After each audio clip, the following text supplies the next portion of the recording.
Doctor M.K. Paliwal, assistant professor in chemistry, government girls college Chomu. बच्चों, जैसा मैंने आपको पहले बताया था कि कल हम ऊष्मागति का प्रथम नियम पढ़ेंगे और उसके अवकलज रूप पढ़ेंगे। तो आज हम बात करते हैं ऊष्मागतिकी के प्रथम नियम का और उसके अवकलज रूप क्या होता है उसके बारे में अध्ययन करेंगे। तो सबसे पहले हम ऊष्मागतिकी के प्रथम नियम का स्टेटमेंट पढ़ते हैं, वो क्या होता है।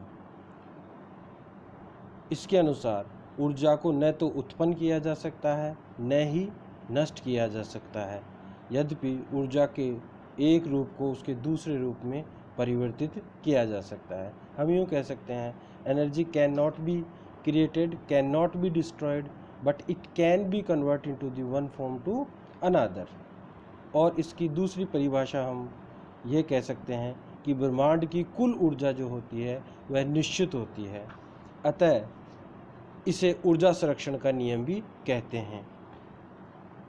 एक इसकी तीसरी परिभाषा हम ये भी दे सकते हैं कि किसी भी प्रक्रम के बाद तंत्र व परिपार्श्विक की कुल ऊर्जा परिवर्तन का मान शून्य होता है। मतलब अगर कोई प्रोसेस कर लिया जाता है तो तंत्र और परिपार्श्विक की जो कुल ऊर्जा परिवर्तन का मान हमेशा शून्य रहता है। इसके द्वारा भी प्रथम नियम को बताया जाता है। अब हम पढ़ते हैं ऊष्मागतिकी के प्रथम नियम का गणितीय रूप। जैसा कि आपको दिख रहा है, हम मानते हैं कि माना एक तंत्र है जिसकी आंतरिक ऊर्जा U1 है तथा वह Q ऊष्मा ऊर्जा को अवशोषित करता है, तो इस तंत्र की आंतरिक ऊर्जा जो होगी U1 + Q के बराबर हो जाएगी।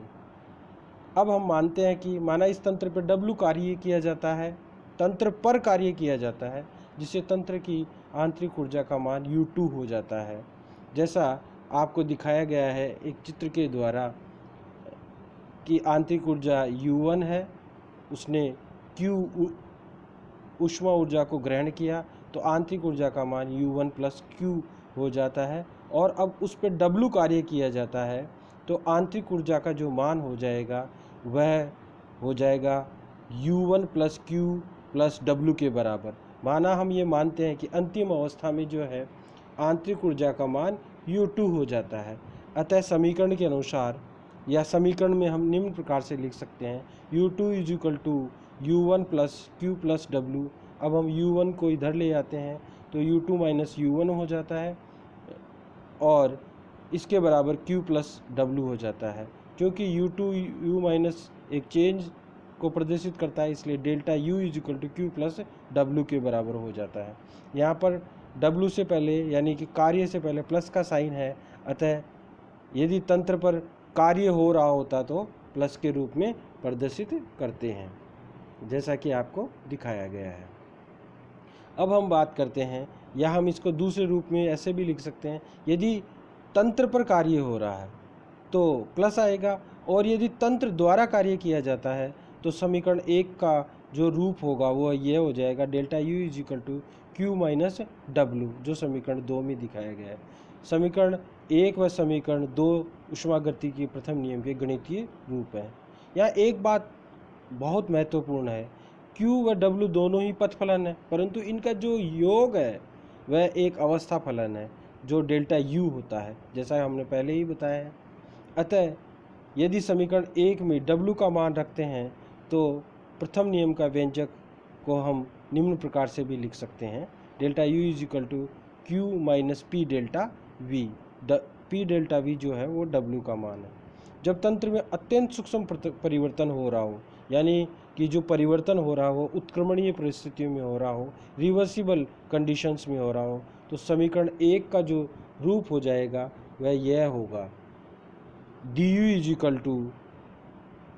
dq + dw, जहाँ डेल्टा को d मान लिया गया है, या इसको ऊपर वाले रूप में भी दिखा सकते हैं, du = delta Q + delta W।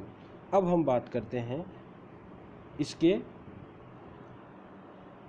अवकलज रूप की, यानी कि ऊष्मागतिकी के प्रथम नियम के अवकलज रूप का। जैसा कि पूरे पृष्ठ में लिखा गया है, D U is equal to delta Q plus delta W ऊष्मागतिकी के प्रथम नियम का अवकलन रूप है, जिसमें डी यू एक एग्जैक्ट डिफरेंशियल है, जबकि डेल्टा क्यू और डेल्टा डब्ल्यू इनएग्जैक्ट डिफरेंशियल्स हैं, क्योंकि क्यू और डब्ल्यू दोनों ही पथफलन होते हैं। ऊष्मागतिकी के प्रथम नियम को एग्जैक्ट डिफरेंशियल के रूप में प्राप्त करने के लिए डी यू को ऐसे चरों से संबंधित करेंगे जो अवस्था फलन हो, उदाहरण के लिए ताप, दाब व आयतन को। यानी कि हम इस नियम को ऐसे चरों से रिलेटेड कर दें, यानी कि आंतरिक ऊर्जा में जो परिवर्तन है उसको ताप, दाब, आयतन जो कि अवस्था फलन है उससे हम रिलेट कर दें, कोरिलेशन कर दें, तो हमारे को ऊष्मागतिकी के प्रथम नियम का एग्जैक्ट डिफरेंशियल प्राप्त हो जाएगा।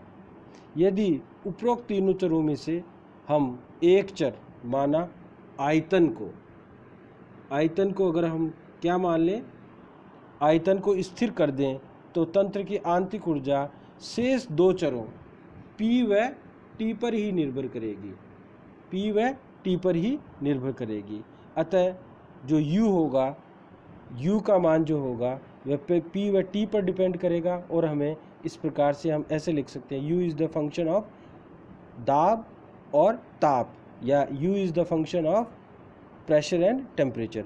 अब उपरोक्त समीकरण को अवकलित करने पर D U is equal to D U upon D P del P at constant T into D P plus del U upon del T at constant P del T. ये हमारे पास समीकरण 1 प्राप्त हो गया। यहाँ पर जो पहला पार्ट है उसको हम ये कहेंगे कि ये एक आंशिक अवकलज है जो स्थिर ताप पर दाब के साथ तंत्र की आंतरिक ऊर्जा परिवर्तन को दर्शाता है, तथा जो दूसरा पार्ट है वह हमारे को स्थिर दाब पर, वह भी एक आंशिक अवकलज है जो हमारे को स्थिर दाब पर ताप के साथ तंत्र की आंतरिक ऊर्जा परिवर्तन को दर्शाता है। इसी प्रकार यदि हम दाब को स्थिर कर दें तो तंत्र की आंतरिक ऊर्जा शेष दो चरों यानी कि आयतन व ताप पर निर्भर करेगी। तो हमारे पास अब ये समीकरण हो जाएगा, या हम इस तरह से लिख सकते हैं, U is the function of volume and temperature. उपरोक्त समीकरण को अवकलित करने पर हमारे को प्राप्त होगा D is equal to del U upon del V at constant T D V plus del U upon del T at constant V D T. और हमारे को दो समीकरण दूसरा प्राप्त हो जाएगा। ये भी क्या है, ऊष्मागतिकी के प्रथम नियम का ही एग्जैक्ट डिफरेंशियल फॉर्म है। यदि किसी भी विधि से या किसी पथ से यदि दाब P से बढ़कर P प्लस डी पी व ताप T से बढ़कर T प्लस डी पी कर दिया जाए तो समीकरण 1 जो होगा 1 द्वारा du को परिकलित किया जा सकता है। इसी प्रकार यदि किसी भी विधि से यदि आयतन V से बढ़कर V प्लस डी पी व ताप T से बढ़कर T प्लस डी पी कर दिया जाए तो समीकरण 2 द्वारा du का आंतरिक ऊर्जा में परिवर्तन को परिकलित किया जा सकता है। अतः समीकरण 1 व 2 जो है कि समस्त अवकलज एग्जैक्ट हैं, यथातथ हैं, इसलिए ये ऊष्मागतिकी के प्रथम नियम के यथातथ अवकलज रूप हैं। यानी कि समीकरण 1 और 2 exact differential form of first law of thermodynamics. Thank you. अब हम कल जो है वह इसके आगे के पढ़ेंगे, ठीक है।